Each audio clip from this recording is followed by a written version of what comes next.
प्राचीन काळाचो चवथो आयतार. जेराल प्रस्तावन. आज सगळी पवित्र सभा प्राचीन काळाच्या चवथ्या आयताराची देवस्तुती संभ्रमता आनी आयची वाचपां आमकां काकुळदार देव म्हणलो विशय नियाळूंक आपयता. देव पातक खंटाळता, पूण पातक्याक न्हय म्हणलें आमी सबार फावटी आयकलां. जो देव वडील ते संपूर्ण धर्म बऱ्यान पाळचे लोक आनी ते बरे म्हूण चिंताले. जेन्ना जेजू आपले परगट जिणी आरंभ करता, चडावत जावन दुबळ्यांक पातक्यांक परिवर्तनाक आपोवचें ताच्या मिसावाचो ध्येय उद्देश जावन आसलो. अशें जेजू देवाची दया आनी काकूळट आपल्या जिणे आनी मिसाव मुखांत्र लोकांक परगटता. देव आपल्या काकुळटेंत आनी दयेंत कोणाकच पक्षपात करिना म्हणलो तो स्पश्ट करता. आमी जागृतकाय घेवंक जाय, कित्याक देव काकुळदार, देव बक्षिता म्हूण आमी पातकांत बुडून रावचें न्हय. बगर जिणी परिवर्तन करून नवे जिवीत जिवंक प्रयत्न करूंक जाय. तर आमच्या जिणेंत पातकाचें खरें दूख धरून देवाच्या काकुळटेक योग्य जायशें ह्या संभ्रमांत करपां मागया. पयल्या वाचपाक प्रस्तावन. 40 वर्सां मरुभुमींत सारल्या उपरांत इस्रायल पोरसां पयले फावटी बासयल्ल्या गांवांत पास्का परब आचरण करता. तांचें गुलामपण आखेर जालें.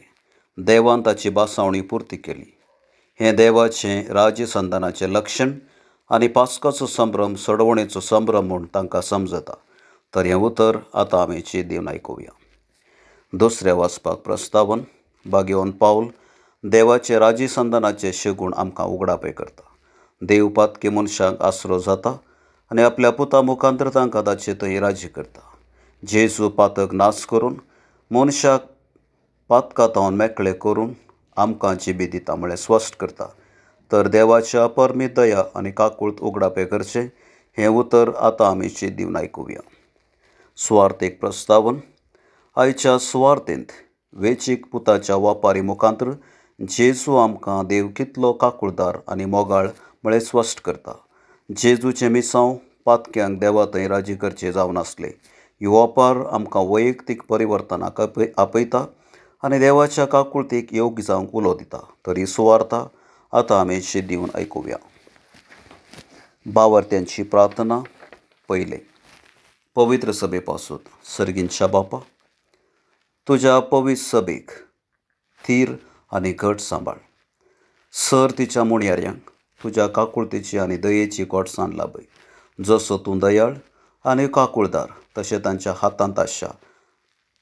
भावार्थी परजेतय ताणें दयाळ आनी काकुळदार जायशें तांकां तुज्या ससायन भर म्हूण मागता. दुसरें. देशा पासून.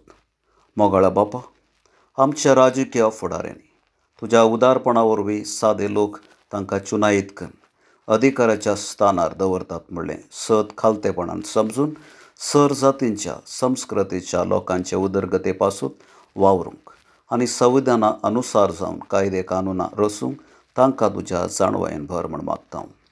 तिसरें. पिडेस्ता पासून. दयाळा बापा, जिविताच्या विविध कश्टांक आनी अडचणींत वळख जाल्ल्यांक तुज्या बरवशान भर.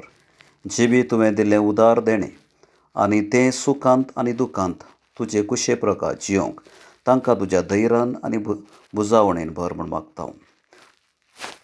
चवथें. गरजेवंता पासून. कनवळ्या बापा, अंतरजालाच्या गुलामपणांत आसच्या सर्वांक सुटका लाभय. प्राचीन काळार पातक खंटाळून ताळण्याचेर जैत व्हरून प्राचीन काळाचे उरले दीस खुरपेन सारूंक आमकां तुज्या आदारान भर म्हूण मागता. पांचवें. फिरगज कुटुंबा पासून. कनवळ्या बापा, जसो तूं दयाळ आनी काकुळदार तशें आमी आमच्या फिरगज कुटुंबांत दयाळ आनी काकुळदार जायशें कर. आमचे फुटले संबंद घट कर. उलयनासले लागीं उलयशें कर. दुस्मानकायेंत आसल्या थंय राजसंधान जायशें कर. आमच्या देखीवंत क्रिस्ती जिणे वरवीं आधुनीक संवसारांत तुज्या काकुळटेक आनी दयेक आमी जिवे साक्षी जायशें आमकां तुज्या जाणवायेन भर म्हूण मागता.